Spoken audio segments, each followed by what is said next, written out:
Today we're going to look at the second part of the USA migration case study, and we're going to look at interdependence. This is for the OCR geography spec, and I've highlighted the bit that I'm covering in the video.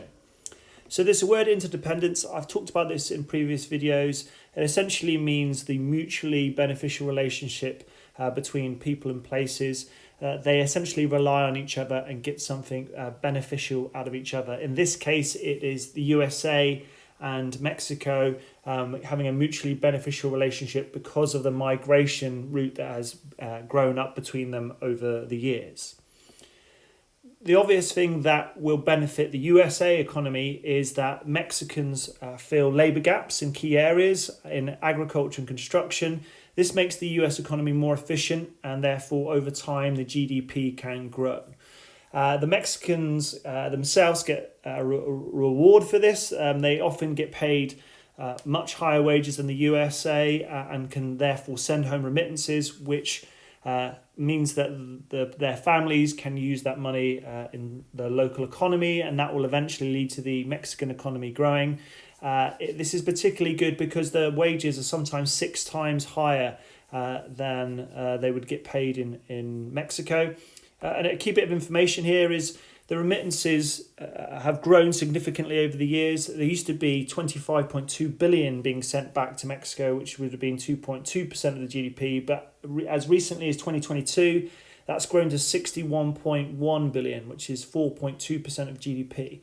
So this is adding vital injections of capital into the economy and definitely helping at a local level for people to purchase goods and services, which helps them develop.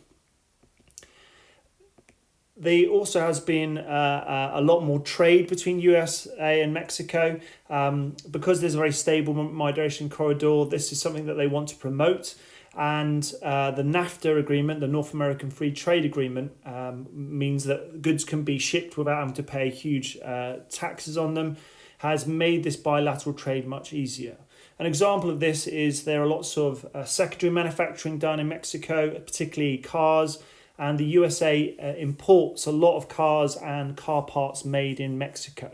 So Mexico gets the benefit of its GDP grows, it gets to sell its exports, where the USA gets the benefit of having products that it can buy, and often these will be cheaper than making them within their own country.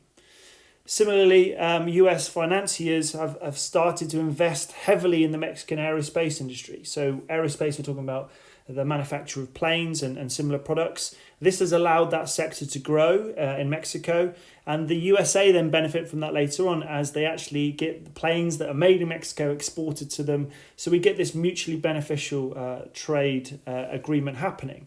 Another key idea is when I talk about investment, the word we would use is foreign direct investment. So just to show how much the USA has invested in Mexico, over 130 billion in investment across lots of different sectors, one of which would be aerospace.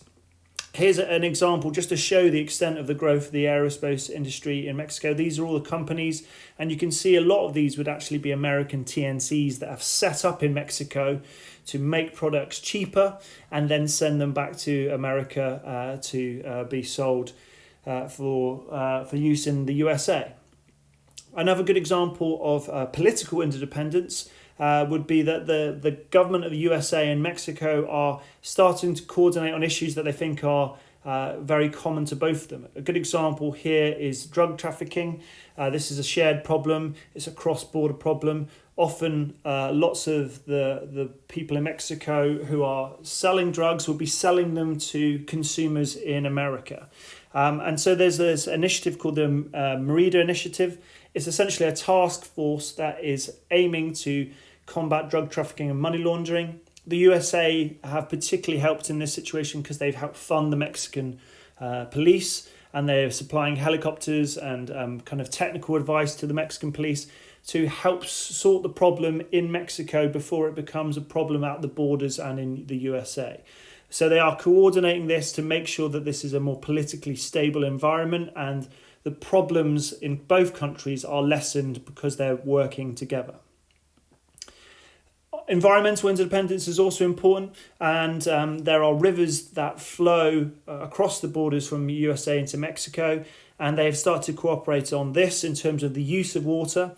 And there was a Colorado water treaty which they updated with something called the Minute 319 Agreement, which is an agreement on how both governments should be able to share the water during times of shortage. So the Colorado will occasionally drop in levels, and it's about how Mexico and the USA are able to extract water sustainably. So they've made an agreement so that both countries can actually access that water. So we can see this migration flow has lots of positives and examples of the USA and Mexican government working together to meet shared goals.